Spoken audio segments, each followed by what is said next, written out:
हमको मन की शक्ति देना, मन विजय करे, दूसरों की जय से पहले खुद को जय करे। ये भजन हमने आपने अवश्य सुना है।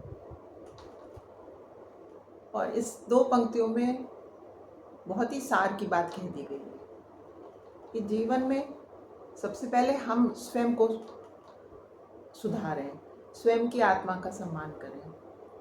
स्वयं की आत्मा का सम्मान हमें इसलिए करना है क्योंकि भगवत अंश हमारे भीतर है। यदि हम उसका ही सम्मान, स्वयं का सम्मान को अहंकार से नहीं जोड़ सकते।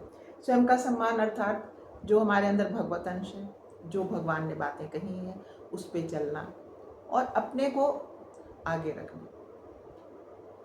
अपने पे कभी विचारापन नहीं करना, अपने को कभी अकेला नहीं समझना, अपने को कभी लाचार नहीं समझना और सबसे बढ़ के अपने को कभी दुखी नहीं समझना। क्योंकि दुख और सुख दोनों हमारे जीवन में अवश्य आते हैं, जैसे कि हर के जीवन में आते हैं। और उनके लिए यह है कि वो है परिस्थिति एक, और उस परिस्थिति को हमें निपटना होता है। तो उस परिस्थिति को निपटने के लिए ईश्वर ने हमको धैर्य भी दिया हुआ है, बुद्धि भी दी हुई है, विवेक भी दिया हुआ है। तो विचलित होने का तो कोई मतलब ही नहीं समझ में आता। और अपने लिए कोई काम हो तो उसके लिए कभी दूसरों को नहीं देखना, दूसरे पे आस नहीं लगाना। हम अपना काम स्वयं करें, हम अपने हर चीज़ के स्वयं जिम्मेवार बने। हम अपने पूरे पंच तत्व का जो ये हमारा चोला है, ये तो एक बाहरी आवरण है जो कि किसी काम का नहीं है, खाली उसको आत्मा के संरक्षण के लिए उसको ऐसे करा हुआ है।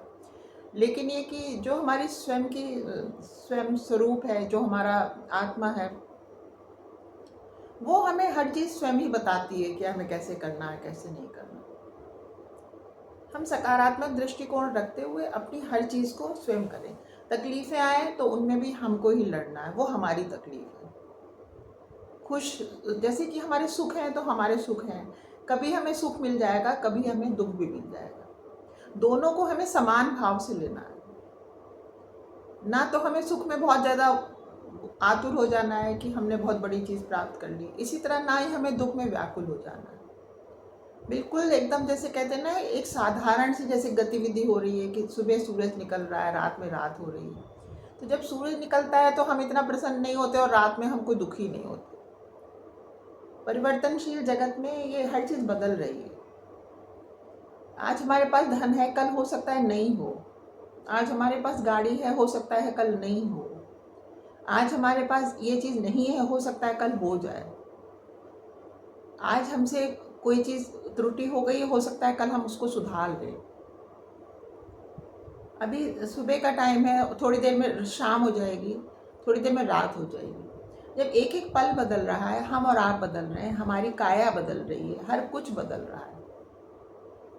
नहीं बदलती तो केवल हमारी आत्मा, हमारा स्वरूप, वास्तविक स्वरूप हमारा। तो इसलिए हमें जीवन के हर उतार चढ़ाव से ऐसे निपटना है कि जैसे हर काम हमारे प्रभु के चरणों में अर्पण है। अपने हर काम की डोरी, अपनी हर चीज़ की डोरी, अपनी हर सुख और दुख की डोरी बस हम प्रभु के चरणों में प्रेम से बांधे हुए हैं। अब वो जाने, उनका काम जाने। नचाने वाले वो हैं, हम तो नाचने वाली कठपुतली हैं। तो कठपुतली को क्यों दुख हो रहा है? ये काट के शरीर को क्यों, कैसे दुख हो रहा है? माया प्रभावित करती है केवल हमारे शरीर को, हमारी आत्मा उससे प्रभावित नहीं होती। और वास्तव में हम आत्मा है। तो जब हमारा वास्तविक स्वरूप आत्मा है तो उसमें कैसे पीड़ा हो रही है, कैसे रोग हो रहा है, कैसे शोक हो रहा है, कैसे दुख हो रहा है? समान भाव से बस चलते चले जाना है। यात्रा कब पूरी हो जाएगी हमें पता भी नहीं चलेगा। तो जब हम ईश्वर से एकाकार है, उन्हीं का अंश है, तो फिर हम तब भी परेशान हो रहे हैं। तो इसका अर्थ तो सीधा सीधा ये है कि हम अपने स्वरूप को अभी नहीं जान पा रहे। तो जीवन में हर परिस्थिति हर पल बदलेगी, तो हर परिस्थिति में हम कैसे बदल जाएंगे? परिस्थितिवश बदलना तो एक शरीर की मजबूरी होती है, लेकिन एक आत्मा की मजबूरी नहीं होती। और यदि आत्मा मजबूर नहीं है, आत्मा हमारी सुंदर अंश है, भगवत अंश है, अविनाशी का अंश है, तो हमारा क्या दुख और हमारा क्या सुख, हमारी क्या सफलता, हमारी क्या असफलता, हमारा क्या मान, हमारा क्या अपमान। बस एक छोटी सी बात थी जो मैंने आप लोगों से शेयर करी।